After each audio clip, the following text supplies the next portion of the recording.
Wahyu pasal 12. Perempuan dan naga. Maka tampaklah suatu tanda besar di langit. Seorang perempuan berselubungkan matahari dengan bulan di bawah kakinya dan sebuah mahkota dari 12 bintang di atas kepalanya. Ia sedang mengandung dan dalam keluhan dan penderitaannya hendak melahirkan ia berteriak kesakitan. Maka tampaklah suatu tanda yang lain di langit, dan lihatlah seekor naga merah padam yang besar berkepala 7 dan bertanduk 10, dan di atas kepalanya ada 7 mahkota. Dan ekornya menyeret sepertiga dari bintang-bintang di langit dan melemparkannya ke atas bumi.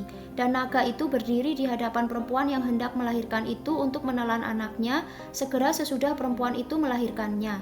Maka ia melahirkan seorang anak laki-laki yang akan menggembalakan semua bangsa dengan gada besi. Tiba-tiba anaknya itu dirampas dan dibawa lari kepada Allah dan ke tahtanya. Perempuan itu lari ke padang gurun di mana telah disediakan suatu tempat baginya oleh Allah supaya ia dipelihara di situ 1260 hari lamanya. Naga dikalahkan. Maka timbullah peperangan di sorga.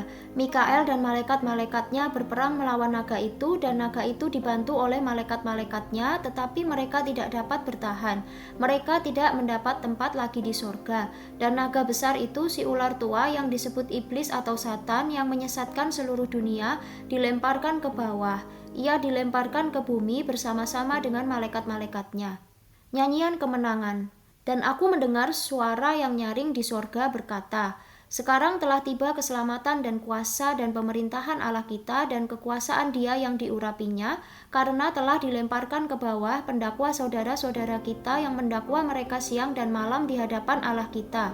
Dan mereka mengalahkan Dia oleh darah anak domba dan oleh perkataan kesaksian mereka, karena mereka tidak mengasihi nyawa mereka sampai ke dalam maut. Karena itu bersukacitalah, hai sorga dan hai kamu sekalian yang diam di dalamnya, celakalah kamu, hai bumi dan laut, karena iblis telah turun kepadamu dalam geramnya yang dahsyat, karena ia tahu bahwa waktunya sudah singkat." Naga memburu perempuan itu, dan ketika naga itu sadar bahwa ia telah dilemparkan ke atas bumi, ia memburu perempuan yang melahirkan anak laki-laki itu.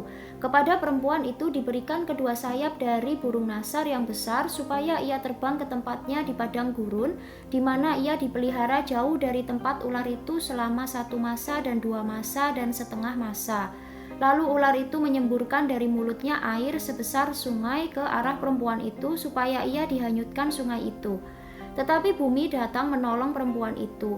Ia membuka mulutnya dan menelan sungai yang disemburkan naga itu dari mulutnya. Maka marahlah naga itu kepada perempuan itu, lalu pergi memerangi keturunannya yang lain yang menuruti hukum-hukum Allah dan memiliki kesaksian Yesus. Dan ia tinggal berdiri di pantai laut.